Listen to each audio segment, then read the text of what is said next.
ሰላም እንዴት ናችሁ? ዶክተር ዮናስ ነኝ። ዛሬ ይዤላችሁ የመጣሁት በጣም ቀላል የዲፕሬሽን ህክምና ይሄም ቢሄቪየራል አክቲቬሽን የምንለው ነው። ብዙ ሰዎች እንግዲህ ዲፕረስድ ሲሆኑ ከቤት መውጣት ያስጠላቸዋል፣ ሰው ማግኘት ያስጠላቸዋል። አብዛኛው ሰው የሚያደርገው ወይ ሶፋ ወይ አልጋ ውስጥ ቁጭ ብሎ ቲክቶኩን ነው የሚተኮትከው። ከዛ ከዲፕሬሽን እንዴት ልውጣ ብሎ ይጨነቃል። ግን በቃ መንገዱ ግራ ይገባዋል። የተለያዩ ዘዴዎች አሉ። ከባድ ዲፕሬሽን ከሆነ መድኃኒት ግዴታ ያስፈልጋል። ግን መጠነኛ መካከለኛ ዲፕሬሽን ከሆነ የተለያዩ ቴክኒኮች አሉ። አንደኛዋ በጣም ቀላል ናት። ችግሩ በጣም ቀላል ከመሆኑ የተነሳ ብዙ ሰው አያደርጋትም። በቃ የሚሰራ አይመስለው።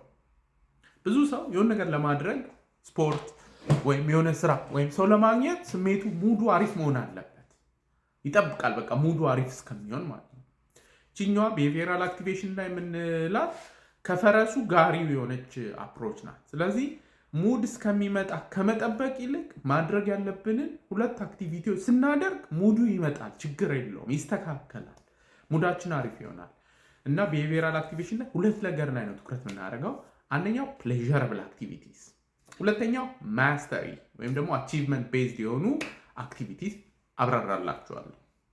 እንግዲህ ከዲፕሬሽን ምልክቶች ውስጥ አንደኛውና ኮር ሲምፕተም የሚባለው በእንግሊዝኛው አንሄዶኒያ ይባላል። ይህም ምን ማለት ነው? በቃ ደስታ ማጣት። በፊት እንጂ የምናደርጋቸው ነገሮች አሁን ብዙም ሴንስ አይሰጡም እና ሰዎች እንዲያደርጉ የምንፈልገው በፊት የሚያስደስቷቸው ነገሮች አሁን እንዲያደርጉ ነው።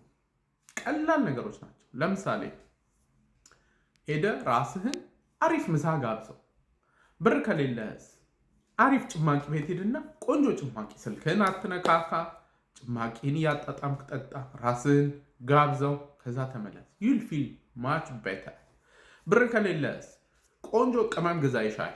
ከዛ ኖርማል ሻይ የምትጠጣ ከነበረ ዛሬ በቅመም በቃ እንትን ያለች ሻይ ነው የምትጠጣው። ከዛ አፍላ ሻይህን ስልክ ሳትነካካ ሻይህን ጠጣ። this is a pleasurable activity። ከዛ ደስ ይላል፣ ለራሴ የሆነ ነገር አድርጋል፣ ሙድ ነቃ ይላል ማለት ነው። ሁለተኛው ደግሞ አቺቭመንት ቤዝድ። ብዙ ሰው እንግዲህ ልክ ዲፕረስ ሲሆን ስራ መስራት፣ ቤቱ ይዝረከረካል፣ ተማሪ ከሆነ የቤት ስራ ይሰራ፣ ማጠና ምናምን እና ከዛ ደግሞ አለማጥናቱ ደግሞ የበለጠ ዲፕረስ ያደርጋል። ማጥናት ያለብህ ካላጠና የበለጠ ነው ዲፕረስድ የምትሆን።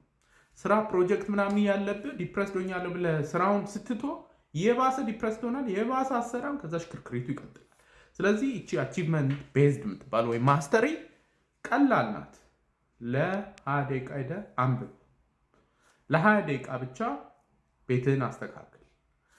ቤቱ ሙሉ ተዝረክርኮ ሊሆን ይችላል፣ ግን ለምሳሌ ልብስህን ዛሬ ታስተካክላል። 20 ደቂቃ ምናምን ሊፈጅብህ ይችላል። ልክ እሷን ሳረ ደስ ይላል፣ የሆነ ነገር ማድረግ ትችላለህ። አቺቭ አድርግ። ከዛ ላይ ዩል ቢ ሞቲቬትድ የተሻለ ነገሮችን ለማድረግ። ቁጭ ብለህ ሞቲቬሽን እስከሚመጣ ሙድ እስከሚስተካከል ከጠበቅ ግን የዲፕሬሽን ስፓይራል ውስጥ ትቆያለህ። ከሁሉም ደግሞ ዘ ቤስት የምትባለው ምንድናት? ኤክሰርሳይዝ እና ሻወር።